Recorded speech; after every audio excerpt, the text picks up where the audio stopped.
Mesdames et messieurs, nous ouvrons ce journal avec la 15e édition du Forum international Made Days qui s'est officiellement clôturé hier soir à Tanger. Lors de cette édition qui traitait des crises et des enjeux multiples auxquels le monde est confronté, plus de 250 intervenants et décideurs politiques et économiques ont livré leur analyse. Près de 5000 participants représentant près de 100 pays, dont 15 pays arabes, ont pris part à ce forum. Lors de cette clôture, les discussions ont aussi porté sur les crises migratoires. On écoute quelques réactions à ce propos. Alors effectivement, j'ai eu la chance de participer à une table ronde sur la question de la migration, et cette table ronde était assez spéciale puisqu'elle traitait de plusieurs sujets en même temps. Elle traitait de crise migratoire, et donc on est arrivé à la conclusion que finalement la crise le mot crise n'est pas vraiment adapté au phénomène migratoire, qu'il fallait plutôt aller sur une terminologie différente qui est plus adaptée.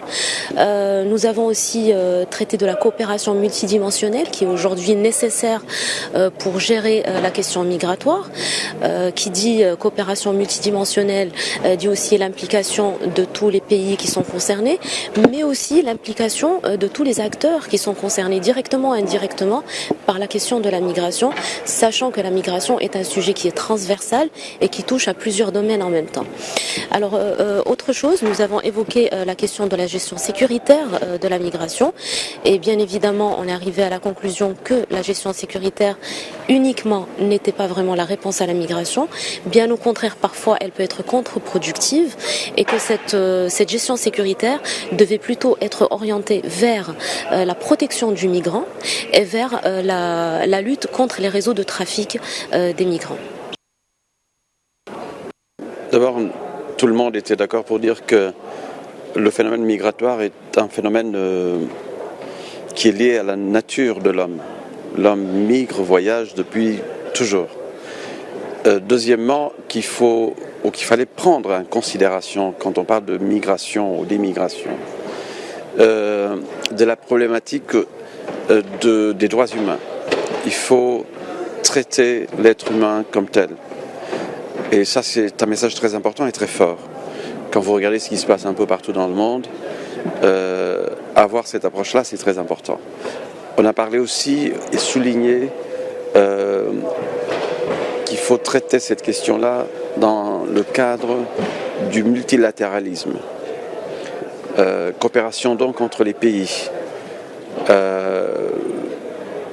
Travailler et faire en sorte que la migration régulière puisse fonctionner normalement et créer les mécanismes de concertation entre les pays pour que l'immigration ou les migrations irrégulières soient contrôlées. Ça, c'est tout à fait normal. Mais il faut traiter ces problématiques-là avec responsabilité, générosité, justice et respecter la personne humaine. C'est des gens, des hommes et des femmes qui migrent. Donc il faut créer un cadre pour que cette migration se fasse dans les meilleures conditions. Vous savez, moi je suis optimiste et je pense que à l'avenir, il n'y aura plus de frontières entre les pays et les hommes. Avant, il n'y avait pas de frontières. Les frontières, c'est une création de la Première Guerre mondiale. Et je pense que pour qu'il y ait la paix, la tranquillité, le développement, l'entente entre les peuples, naturellement que les frontières vont disparaître. Ça ne va pas se faire du jour au lendemain, mais j'en suis convaincu.